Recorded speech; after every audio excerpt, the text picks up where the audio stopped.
కష్టాలు ఎదురైనప్పుడే మనిషికి విజయ విలువ ఏమిటో తెలుస్తుంది. మట్టిని మట్టిలాగా ఉంచితే బంగారం కాదు, నిప్పుల్లో వేడి చేసి మట్టిని వేరు చేస్తేనే బంగారం అవుతుంది. రాయిని రాయిలాగా ఉంచితే వజ్రం కాదు, దాన్ని ఎంత బండకేసి రాస్తే అంత మెరుస్తుంది. ఇనుమును ఇనుములాగా ఉంచితే కత్తి కాదు, వేడి చేసి ఎన్ని దెబ్బలు కొడితే అంత పదునుగా తయారవుతుంది. బండ రాయిని రాయిలాగా ఉంచితే శిల్పం కాదు, రాయి తెచ్చి ఎన్ని ఉలి దెబ్బలు కొడితే అది అంతమైన శిల్పంగా మరియు దేవుని ప్రతిరూపంగా మారుతుంది. అన్ని కష్టాలు పెడితేనే కదా బంగారం ధరించడానికి, వజ్రాలు మెరవడానికి, కత్తి పంటలు కోయడానికి, శిల్పము పూజించడానికి పనికి వస్తుంది. కష్టపడకపోతే మట్టి మట్టిగానే రాయి రాయిగానే మిగిలిపోతుంది కదా. ఒక్కటి మాత్రం గుర్తుపెట్టుకో, నువ్వు అక్కడ నిలబడి ఆలోచిస్తే అక్కడే ఉండిపోతావు. అడుగు తీసి వేస్తే కదా నీ గమ్యానికి చేరుతావు. నీ గమ్యానికి చేరడానికి గంటలు పట్టొచ్చు, రోజులు పట్టొచ్చు, సంవత్సరాలు పట్టొచ్చు. కానీ నువ్వు వెనుకంజ వేయకూడదు, ప్రయత్నిస్తూనే ఉండాలి. మధ్యలో ఆగకూడదు, భయపడకూడదు. వీలైతే పరిగెత్తు, అవసరమైతే నడుచుకుంటూ వెళ్ళు, కానీ నువ్వు వెళుతూనే ఉండాలి. ఒకటి గుర్తుపెట్టుకో, నిన్ను బాధ పెడుతున్నాయి, నువ్వు చేయలేకపోతున్నావంటే ఖచ్చితంగా అది నీ జీవితంలో ఒక మంచి మార్పు తెస్తుందని. ఇది మాత్రం సత్యం. కష్టపెడుతుందంటే అది నీ మంచి కోసమే. అది వస్తువైనా సరే, మనిషి అయినా సరే. ఎందుకంటే విలువ గలవి అంత సులువుగా రావు కదా. వాటి కోసం శోధించాలి, సాధించాలి, కష్టపడాలి. నీ విజయానికి పెట్టుబడులు, అవమానాలు, కన్నీరులు, బాధలు వీటిని అనుభవిస్తేనే నీ విజయం నీ వశం. ఒక్కటి మాత్రం నిజం, కష్టపడిందే ఈ రోజులో ఉండడం లేదు. కష్టపడింది ఎలా ఉంటుంది కదా.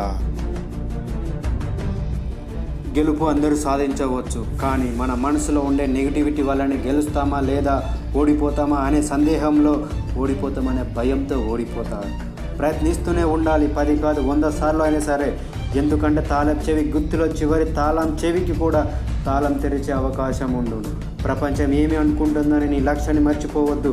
ఎందుకంటే ఇల్లు కట్టేటప్పుడు ఎవరు ₹1 కూడా ఇవ్వరు, కానీ గృహప్రవేశానికి మాత్రం కానుకలు తీసుకువస్తారు.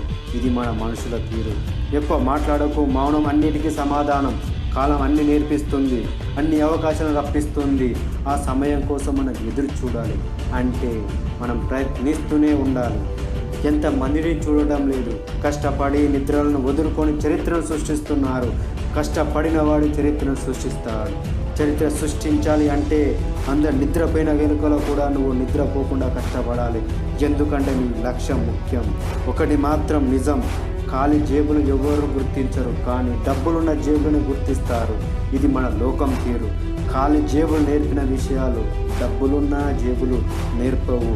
గుర్తుంచుకో. నీ లక్ష్యం కోసం ఎదురు దెబ్బలు తినాలి. నదిలోని రాయి ఎప్పుడూ నున్నగా ఉంటుంది, ఎందుకంటే నీటి నుండి ఎదురు దెబ్బలు తిని అది అంత బలంగా తయారవుతుంది. మనం కూడా నీటిలోని రాయిలాగా ఎదురు దెబ్బలు తిని ఉంటే ఇలాంటి కష్టాన్నైనా ఎదుర్కోవచ్చు. బయటి రాయిలాగా ఉంటే నీటిలో కొట్టుకుపోవాల్సిందే కదా.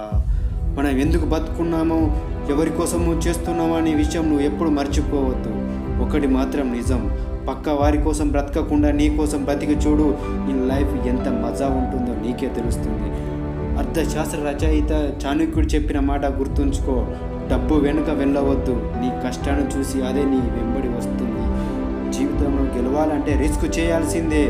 గెలవాలని పిచ్చి ఉండాలి. నువ్వు ఏదో సాధించాలి, ఏదో చేయాలి, ఈ సమాజానికి నా పేరు తెలియాలని ఒక పిచ్చి ఉండాలి. మనం పోరాడాలి సక్సెస్ కోసం, కానీ ఎక్స్క్యూజ్ కోసం కాదు. ఎవరైతే సక్సెస్ కావాలనుకుంటే ఖచ్చితంగా ఎక్స్క్యూజ్ ఉండకూడదు. నీ మనసును ఒకసారి ప్రశ్నించి చూడు. నువ్వు ఎందుకు చేయలేకపోతున్నావు? నీ మనసును అడుగు. ప్రయత్నిస్తూనే ఉండాలి, అది మన హక్కు. నీ కుటుంబం కోసం పోరాడు, నీ కోసం పోరాడు. విజయం నీదే. ప్రయత్నించడం నీ హక్కు. ఆ పైన ఫలితం దానంతట అదే వస్తుంది. జై భారత్.